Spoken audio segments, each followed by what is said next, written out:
Hey, it's Karen, and today I'm going to go over some stuff about K-dramas and J-dramas. Alright, we all know that they're awesome and globally popular. But me and my sister were watching You're Beautiful yesterday, which we had watched before because, it's pretty awesome.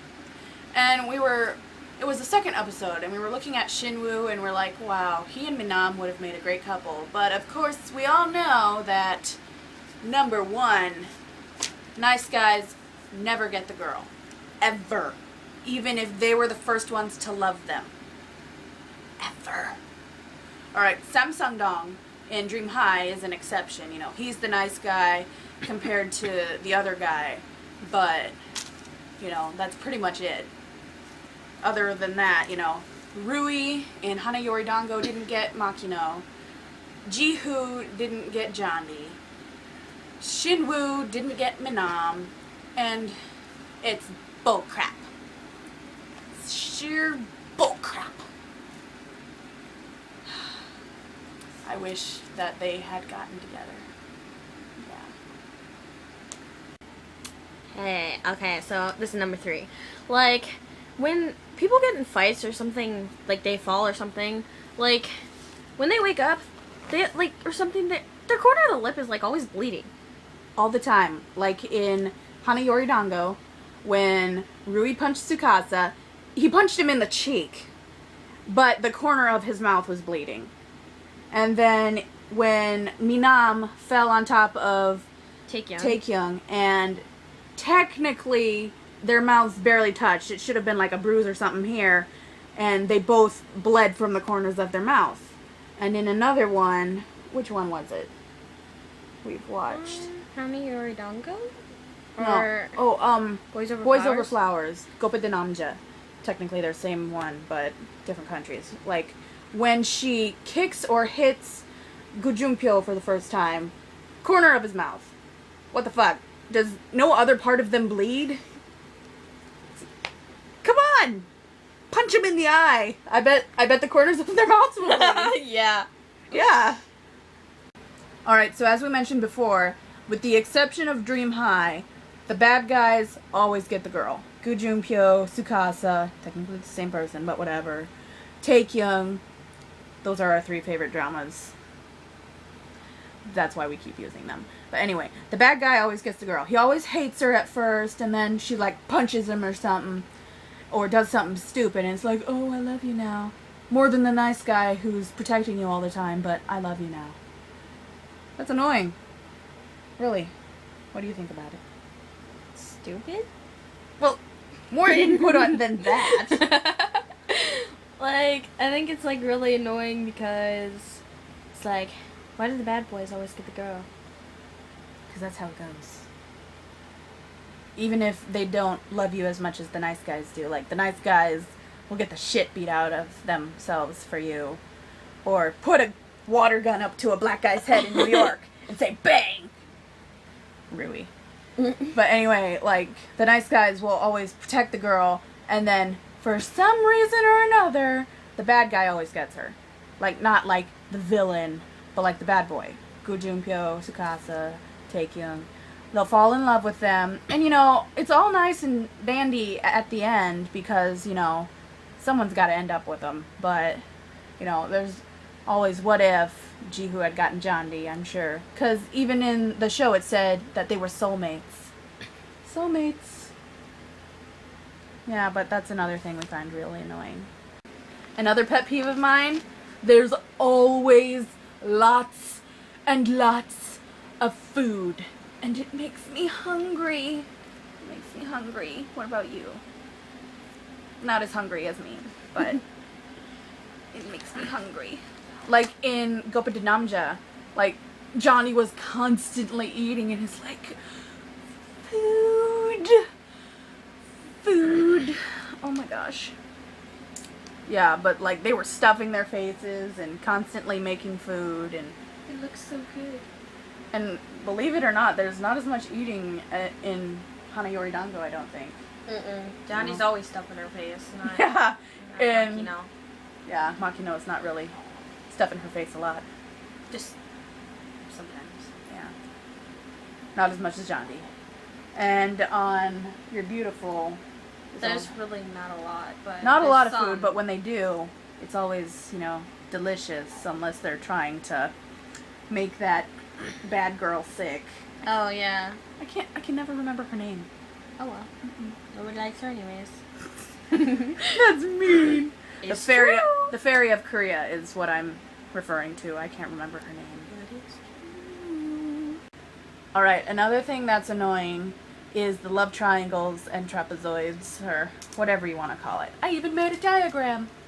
Alright, so like Jondi is in love with Jihoo. And then Gu Junpyo is in love with Jondi. Well, through a chain of events, Jihoo is now in love with Jondi, but Jondi is now in love with Gu Junpyo. But she toys with both their hearts until the end. I mean, come on, that man gave you a ring. And Gu Junpyo completely ignored you. His necklace don't mean shit.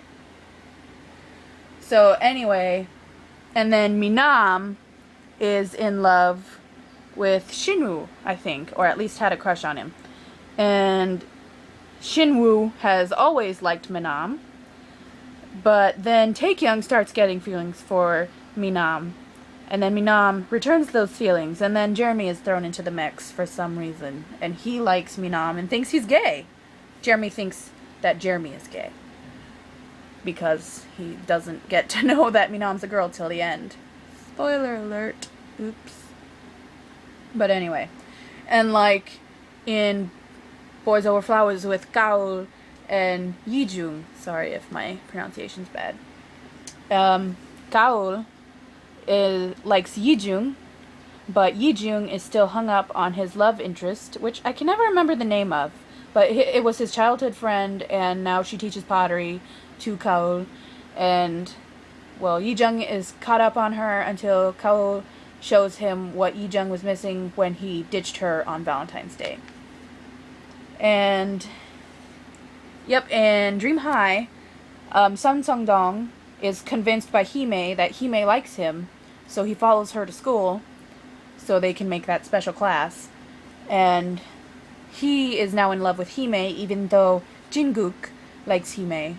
And I'm not really sure if Hime ever really liked Jin-guk. Yeah, I think she did. I'm not really sure though.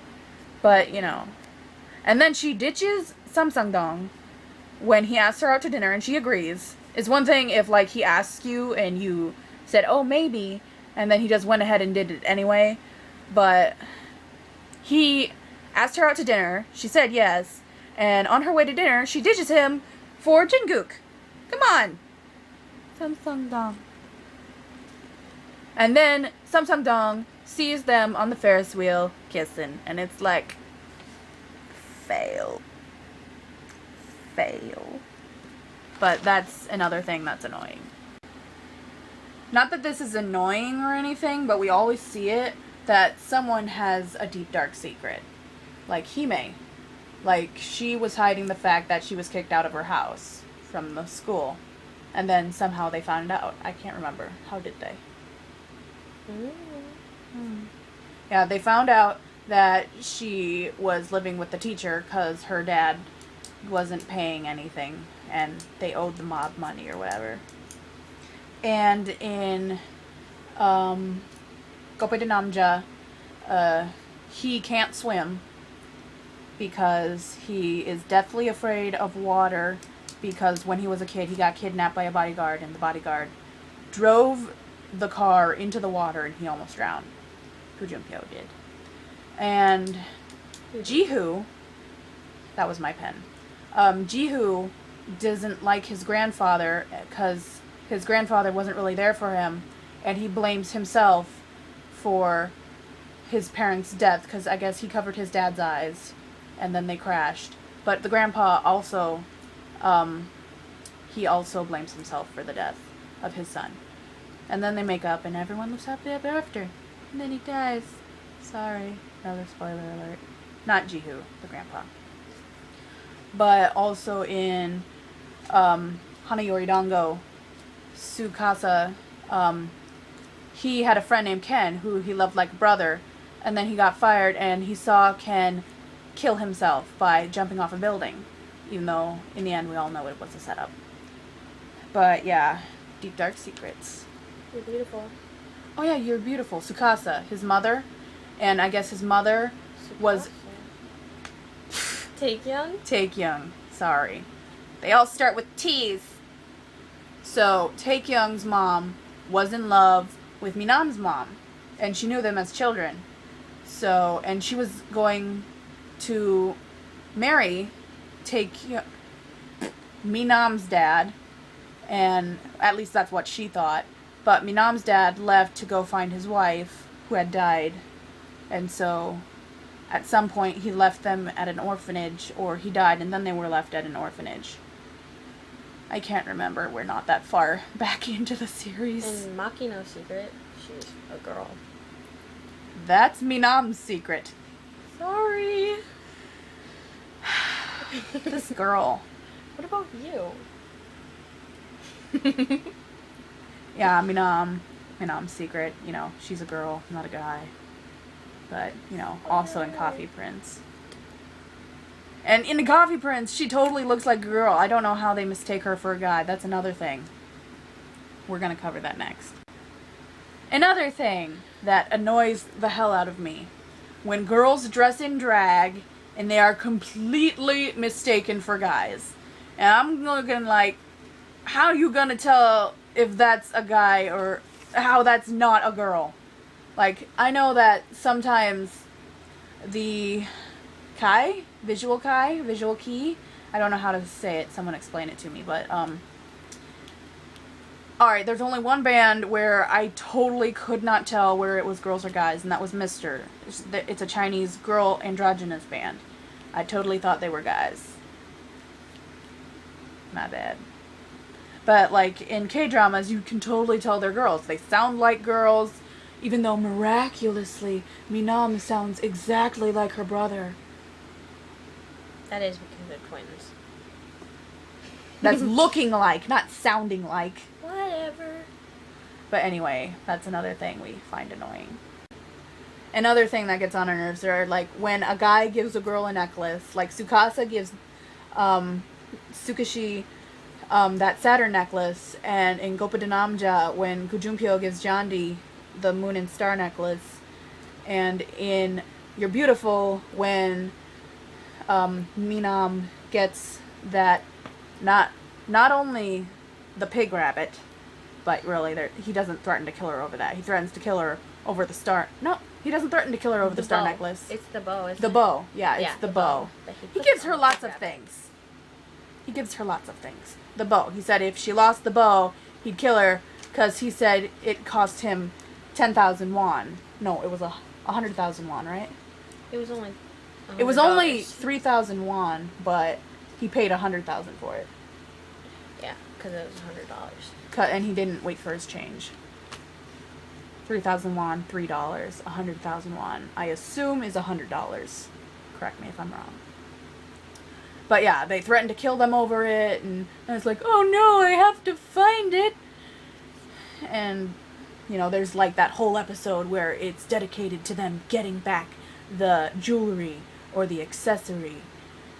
Wait, what about the ring that Taekyung throws into the river? That's her, mother or father? No, that's her, nun ring or whatever. Oh. Yeah. That too. He did that too. Where she spent like half an episode or an episode and a half looking for her ring or whatever. That's also annoying. Stop taking her stuff! Alright, and there's also that evil bitch or asshole that is in every series, which of course there's going to be that. But you just want something so bad to happen to them.